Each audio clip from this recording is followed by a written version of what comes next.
ধর্মনগরের দিঘলবাগ এলাকায় নেশাবিরোধী অভিযানে নেমে সাফল্য পেল ধর্মনগর থানার পুলিশ। জানা যায় ২১শে মার্চ শুক্রবার উত্তর ত্রিপুরা জেলার ধর্মনগর শহরের দিঘলবাগ এলাকায় নেশাবিরোধী অভিযানে নামে ধর্মনগর থানার পুলিশ।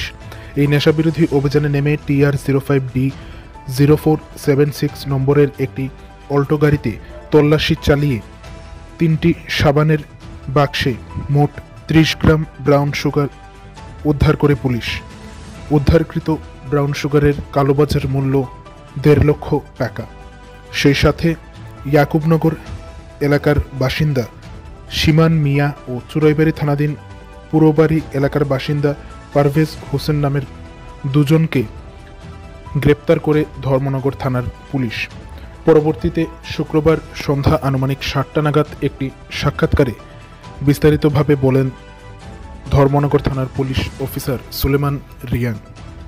গোপন খবরের ভিত্তিতে একটা খবর পাই যে কদমতলা এরিয়া থেকে আলটু গাড়িতে করিয়া ড্রাগস আইতে পারে, এরকম একটা খবর পাইয়া আমি এবং inspector Barendra Barma DSR staff সহকারে আমরা দিঘলবাগ চৌমুনি এলাকায় আমরা পেতে বসি।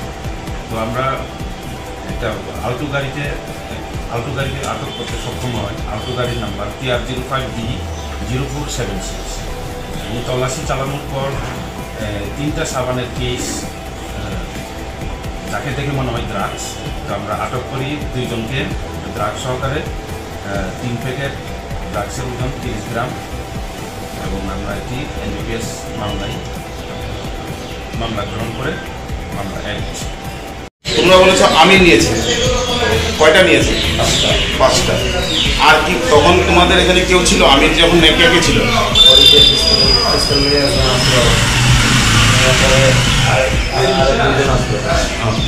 পিস্তল নিয়ে কে আসছিল? কি নাম?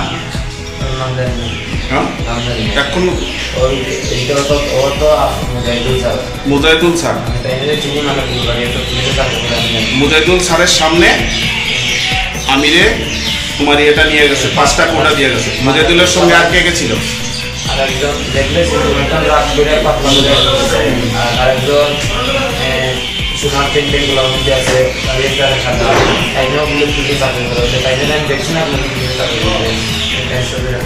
মুজাহিদুলের সামনেই 5টা কোটা আমিরে নিয়ে গেছে। আর পুলিশ যাওয়ার আগে না পরে? পুলিশ যাওয়ার মানে এরপরে পুলিশ তারা যাওয়ার পরে চলে গেছে।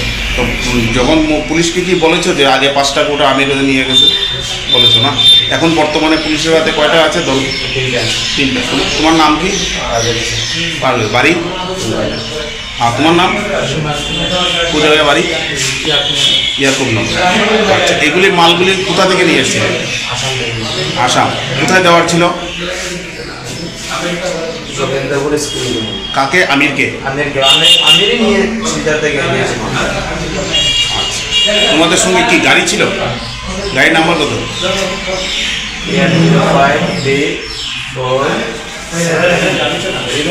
কি গাড়ি?